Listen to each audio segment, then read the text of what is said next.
Salman al-Farsi. Salman al-Farsi, what was his story? Salman al-Farsi was the son of the firekeeper. So his father taught him how to keep the fire going and whatnot. So he would go and take care of the fire and come back home. That's his job. They are priests of the fire. They're priests of the Zoroastrian or the Majus, as we call them. So Salman al-Farsi would go to the fire and keep on lighting it up. He said, and he's narrating the story himself, he said on the way there, on the road there, there was a monk who had his small monastery. You know, the monks had a little cave, they have a monastery, and he would be worshipping, singing his hymns, praying all day and all night. And it intrigued me that this person has a different religion. And I passed by every day and I'd listen to his hymns, I'd listen to his chantings. And it was mesmerizing.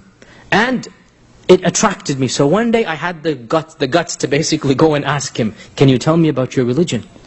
And so the monk began to preach Christianity to Salman al-Farsi. And slowly but surely, Salman al-Farsi realized that what he's doing is idolatry, and what the monk has is a version of Tawheed and worship Allah and whatnot. So he became attracted to Christianity and he secretly converted. He secretly converted. When his father found out, his father locked him up with chains, prevented him from leaving the house, tortured him, because he's the priest. How can your own son convert to... So it's a big matter of shame. And attempted to exterminate him. So Salman al-Farsi managed to escape from his own house and run away to Syria, which is the land of Christianity. And the monk had already told... The monk had been executed because he converted the son of the priest, so they killed the monk. But the monk had told him that, go to such and such a monastery and you will find people of my thought.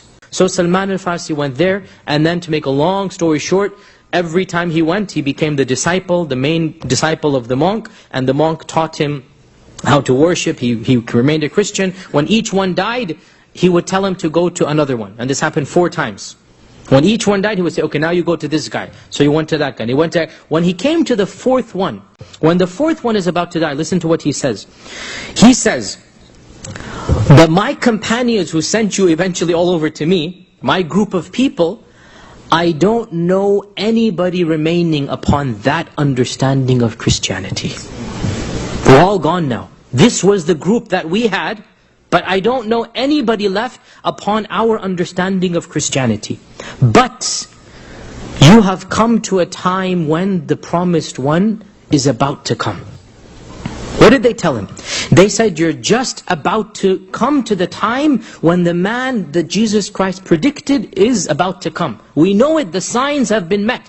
What are these signs? We don't know. But these people knew. So they're telling Salman, the signs have all come. And his time is just around the corner. So he told Salman, my advice to you is you go seek this man out. Go seek this prophet out. How? Where am I going to go? I will tell you 3 signs. I will tell you 3 signs. Number 1, he shall appear in a land that is full of dates. First sign. Go to the land that is known for dates. Number 2, he will have a physical mark on his back. In Arabic we call khatim, and the khatim or the seal of the prophecy. I'll talk about this inshallah later on. This is the 2nd sign. Number 3, he said that this man will accept gifts, but he's never going to accept charity. He will accept gifts, but he will never accept charity. Salman asked, his sheikh died, his teacher died. This is the 4th sheikh now from his house. So we can imagine, he's already probably around 50 years old at this time. So he asks, what is the land that is the most well known for producing dates? He asks in Syria. He is told, the land of Khaybar. Khaybar, which is close to Yathrib. So he asks around, who amongst you is going to Khaybar? How can I go to Khaybar? So he is told, there are Arab caravans that trade in Damascus here. Get one of the caravans and go to Khaybar. Now, Salman is a monk, he's a priest. He has no money, he has no prestige, he has no clan, he has no society. And so he says to a group of Arab traders, are you going to Khaybar? They said, yes, we're going to Khaybar, come with us. When he joined their caravan, they kidnapped him, meaning they took him as a slave. So Salman is taken as a slave. And instead of ending up in Khaybar, he is sold to a group of Yahud who happen to live in Yathrib, which is later to be called Medina, because he had that sincerity.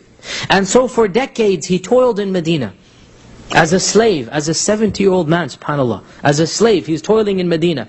And rumors began to spread of a man claiming to be a prophet. And rumors began to spread that he's immigrating to Medina. And the Yahud began to be worried in trepidation, because they thought this is the king of the Arabs who's coming. And when the king of the Arabs come, then we're in trouble. And Salman, he tells us his story, that he was collecting dates from the top of the tree, and he heard his master speak with his brother, the master and his brother, that the king of the Arabs has arrived. This is the first hijrah, the first day of the hijrah. The king of the Arabs has arrived. This he's been waiting for the last 20 years. He literally jumps down and he runs to his master and says, "What happened? Did he come? Did he come?" And the master slaps him across the head and says, "Go back to your work. What are you worried about? You're a slave. Get back to your work." So Salman goes back, finishes what he's doing. When he finishes the chores that are assigned to him, he takes some of his dates, which was his own food, and he comes to the Prophet ﷺ. This is on the second, third day that he's in Medina. And he says that, "I heard that you're a stranger in this town. Here is some charity for you." Puts it in front. So the Prophet ﷺ tells the Sahaba, "Kulu, eat," but he doesn't eat anything. The second day after his chores are over, he brings another plate and he says, "Today I have come with you with some date, and this is a gift to you." So the Prophet ﷺ tells the Sahaba, "Kulu," but he eats as well. So Salman, now his heart is racing. This is a land of dates. He's, one sign has been met. Now what do I do to get to the third sign? So he stands up and he goes behind the Prophet ﷺ, trying to take a peek, if he can look into his shirt to see what he can do. And when this old man goes behind the Prophet ﷺ and starts peering and peeking, the Prophet ﷺ understood. So he unbuttoned his shirt and he lowered it. He lowered it behind his back to literally show him the pigeon mark, the khatam. And when Salman saw this, he began crying and he began wailing and screaming. He came and he kissed the hands and the feet of the Prophet ﷺ, and he told him his whole story. And the Prophet ﷺ said, "We must help you for your freedom." And the people put a ridiculous price on him. When they knew the Prophet ﷺ wanted him, they said, "You must give us," I forgot now, is it 150 dates, 150 date trees. Date trees. Salman says, "Where can I get 150 date trees from?" So the Prophet ﷺ said, "Next time it's the season to plant the seeds, call me." So the Prophet ﷺ came with his own hands. He planted 150 of those trees, and within a year there was full trees. So he said, here's your ransom, Salman, you're free. And Salman became a free Muslim because the Prophet ﷺ paid for his ransom through that barakah.